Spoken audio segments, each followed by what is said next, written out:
Good morning. This is Wednesday, May 19th. Wow. Is it 19th? No, it's not 19th. It's the 17th. Boy, my days just get really mixed up, don't you? It just feels like one day flows into the other at times. Again, yesterday was a busy day. Today I'm really been focusing in on some of the things that are important to me, and that's really taking time to think and taking time to focus in on leadership. As you might know, I'm a leadership coach, and part of my job is to learn more about leadership and be able to help you learn more and take all the volumes of information and volumes of daily content and bring it together so that we can share this and talk about this. So today is Leadership Roulette Wednesday, and we'll get to that in just a minute. But I wanted to just point out, at times we talk about leadership, and we say leadership, oh, I'm the vice president of marketing, or I'm the vice president of sales, or I'm the president. We tend to label ourselves, or I'm the executive director. We tend to label ourselves as the position that we do. How many times do we go and talk with someone where we're connecting, and the first thing we say when they ask us what do we do, we say, I'm the president of this. Why don't we say, I help transform, I help reinvent people? Wouldn't that lead to a better conversation than I am the president of Crayon Leadership? Oh, what's that? Because they look at then the company name and I know what a president does, but what's Crayon Leadership? So what is it that we tend to put this badge on? We need to put this badge on. Or if you're a clown, you might say, I need to put my nose on. But hey, coming up Red Nose Day, May 25th. Make sure you get your red nose. Help support children across the world that need our help. But leadership is about influence, nothing more, nothing less. That's how John Maxwell labels it. There's other definitions out there, but it's a very good definition to indicate, well, we need to be able to connect with people. We need to be able to say, this is important to us. This problem, there's this problem in my neighborhood, or there's this problem in the world that I want to solve. And I need people to help me accomplish it. I can't do it alone. Leaders know they can't do it alone. So what do? We put this badge on. Instead, we say, I'm the executive vice president, or I'm the senior executive vice president. We tend to create titles in companies to indicate some kind of hierarchy, instead of saying, we're all people here working together to help you become better. And yesterday I mentioned that I had been listening to a call on breaking through your invisible barriers, your invisible boundaries. And that's really hard to believe, but there's 72 ways that we stop ourselves. At least, maybe they stopped counting at 72, but there are 72 ways that we are putting boundaries in our lives of preventing ourselves from reaching our dreams. In the workshop, there were 5 covered because they wanted you to, one, only got to have so much time. 72 would take, a couple days to go through, especially when you really want to delve into some of these topics and figure out why there's a boundary and what do you do about that boundary? How do you resolve that boundary? So 5 were shared. First was possibilities. So how many times do we lead from, I run out of options. I can't think of anything else. Yet that there are possibilities. There's always more. But we put ourselves up and say, I've done my best. There's no other possibilities. And we're going to talk about that in just a minute with the roulette portion of this video, of this call today. Number 2 was forgiveness. Do we lead with forgiveness of ourselves and others? It's harder to create connectiveness, hard harder to create a path forward if we haven't forgiven ourselves, if we haven't let off the baggage of our past. Third was trust and faith. Do we trust in ourselves? Do we have faith in ourselves beyond trust and faith from others and from your spiritual side? So we need to think about that, right? We need to think about what is that boundary that prevents us because we're lacking trust or we're lacking faith in ourselves. Scarcity. There's another barrier is scarcity. We don't think that there's an abundance. We think that we have to hoard or there's so little capability. We're limited. We can't do it. We prevent ourselves because we think not abundantly, we think with scarcity. And then willingness. Are we receiving? Are we willing to receive? Are we willing to just, how many times have you said, oh, thank you. Oh, that's so beautiful, that blueberry pie. I'll make you some cookies. Or I'll make a pie next week and bring it in. I remember in my work days in the bank, somebody will make a pie just because out of their graciousness, and then, oh, I didn't know you were going to make a pie. I would have made, and then, well, I'll bring it next week. And then suddenly it becomes food every Wednesday. But what did we do? We're trading off. We're not graciously receiving that which has been given to us and saying, thank you. And leave it at that. Don't override or say, oh, I'm not worthy. Yeah.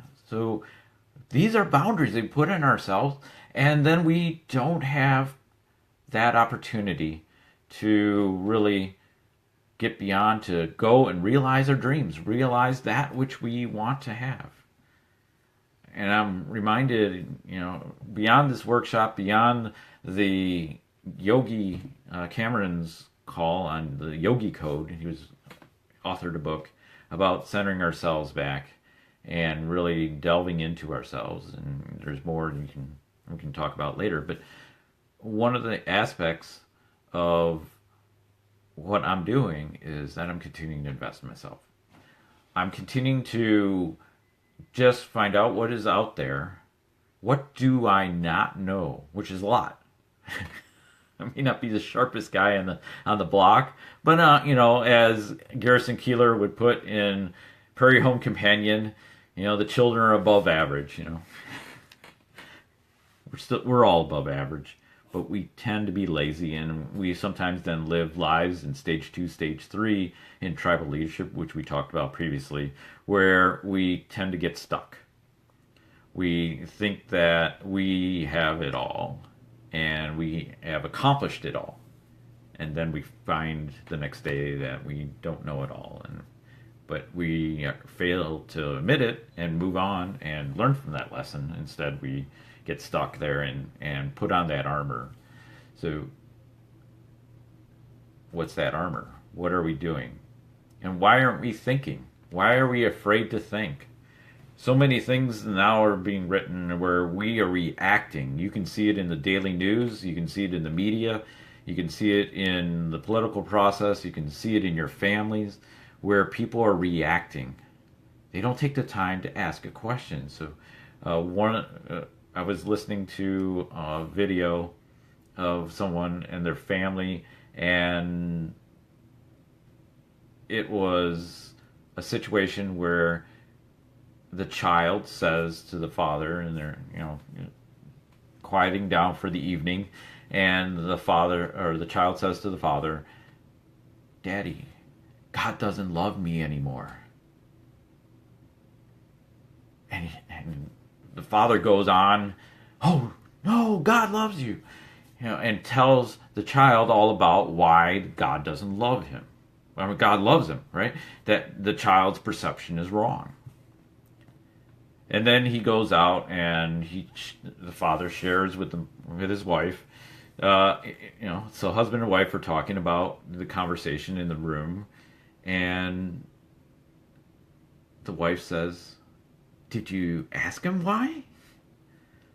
Well, she goes in and asks him, honey, why does God not love you? Well, in class that day, they had talked about how God had talked to, one of the people, it might have been Moses, I'm not sure where it was, and the child connected with, I am not hearing God, and therefore God doesn't love me. Now translate that to just a family situation or to work. If I'm not heard, or if somebody doesn't talk to me, I'm not loved. How many teens are being focused on, or focusing in and saying people don't love them because they don't talk to them, or they isolate them? I remember my days in school and, being somewhat of a brainiac. Okay, so I was getting some A's and B's, and people in school were jealous of that. Well, they weren't applying themselves. It was simple as that. They didn't have the commitment to education. They were there to check it off. But, the easiest thing to do is ridicule someone else. Because in essence, what we're doing, we're putting that filter out there. We're saying, oh, you're different. You are a brainiac. Well, what does that mean? Okay, we're saying we're not a brainiac. Because I'm not a brainiac, you can't be a brainiac. Or I don't want to recognize the fact that you have accomplished something I haven't. So on this Leadership Roulette Wednesday, which is, we're going to pull out every Wednesday a part of a book, a small section, to talk about. And hopefully this will resonate with you. If you're listening on the recording, please feel free to leave comments. If you're live, whenever, please feel free to put a question down. I'd be happy to respond in any way, or send me a private message if you're shy. This comes out of John Maxwell's book, and it's in this like vein of what is our capacity. Okay, so capacity is about what we're able to do, right? Well, we have no limits to our capacity, and we think that our capacity is limited. We think that we can only do so much. How many times have you said that?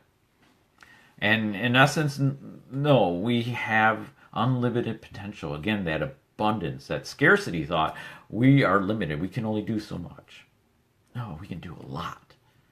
We have, it's been said, only touch about, well, depending on the study, between 15 and 25% of our potential, of what we can do. If we've only accomplished that in our lives,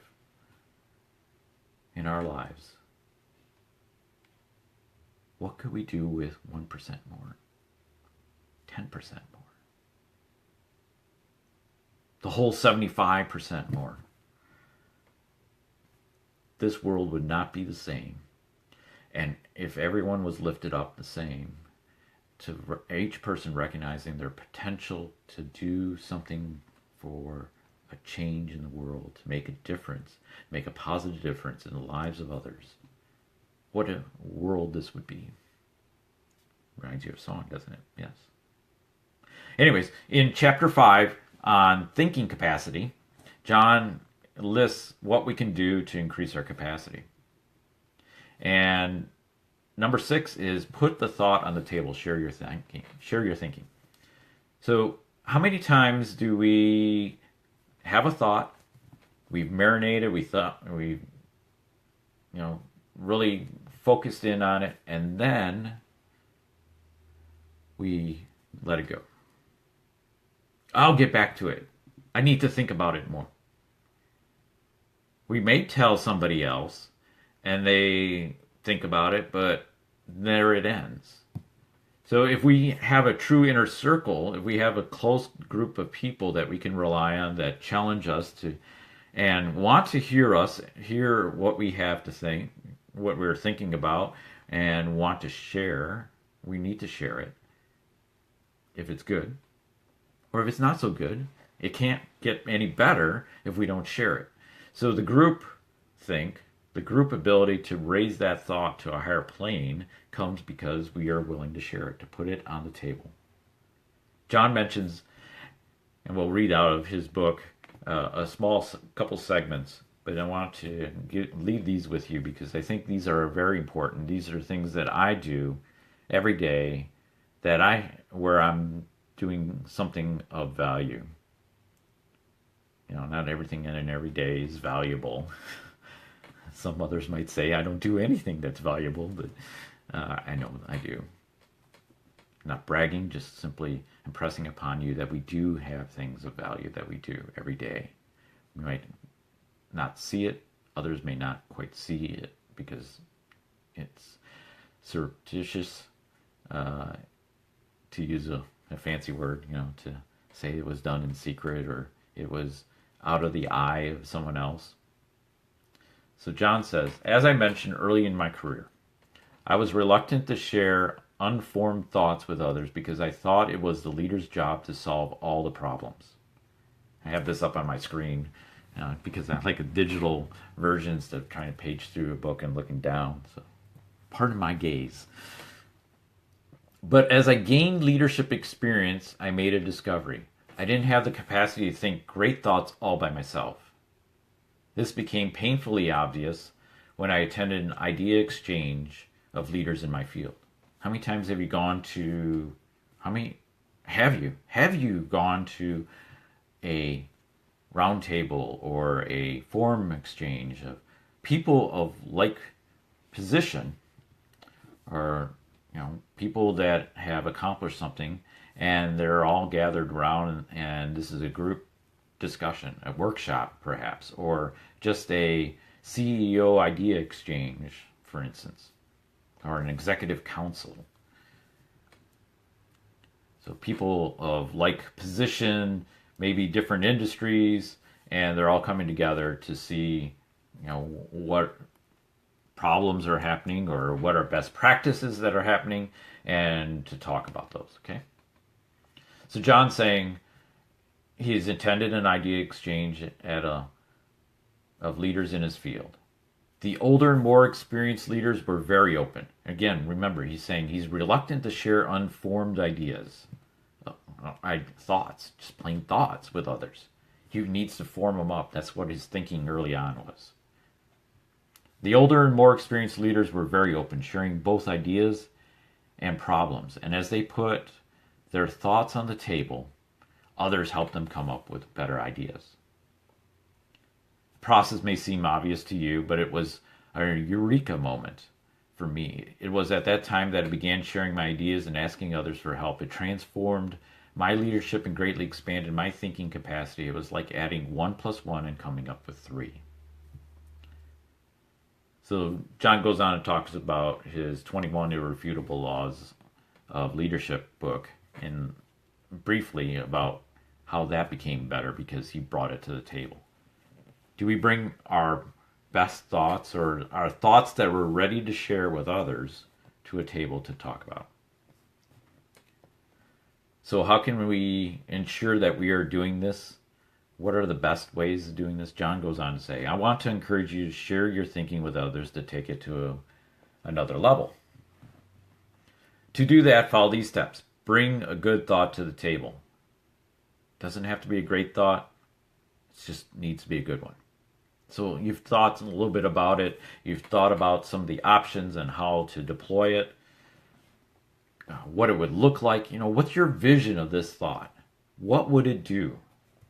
So that you can share it and, bring it out so that people, as we say, one of the mantras of Crayon Leadership is really bringing color and energy to the vision. So if we don't have enough color and enough energy into the vision that we're sharing, people are not going to buy in. How can they buy into a thought if you're just going to say, well, here's my thought. What do you think? Oh, you're going to passionately sell it because you really want, I'm working through this, but I really need your help. Share your desires, point number 2, for others to improve on your thought. So bring that passion through. You need to want better thoughts more than you want the credit. You need their help. rather than saying, oh, this is John's idea, or Joe's idea, or Tina's idea, or Lisa's idea, right? We're not looking for credit. We're looking for, can we do something that will solve the problem at hand, or lead us to a better place, make a difference in a different, in a way that we haven't tried before. Ask everyone to participate. People should know that they're either at the table or on the menu. Either they're, they need to participate. Everyone needs to have a voice. There's no such thing, sometimes we go around and sharing and we say, oh, it's okay if you don't want to share, if you don't have a thought. But in this case, you want to hear from everybody. Because if someone's given a pass, it means they're really not interested in being there. Maybe they're perhaps either not working in their comfort or in their breakthrough zone, or in helping you in having the right mindset, or they're just not interested, and maybe you need to have a talk with them as to why they're not participating. Do it offline, right? Get through the thought discussion and then have an intimate discussion with that person. Ask questions.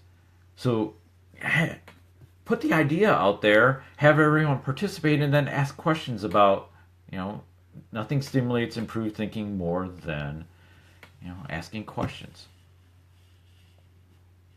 Let me get to the next page here. So if we don't ask questions, we don't further delve into that thought, it's still on the surface. We're not going to give it any depth. We're not going to give it any grandeur, so to speak. We're not going to explode it. And sometimes when we're exploding it, we get to a better idea, something that we didn't think about coming in, that we can use to, expand upon that or take it to the next level.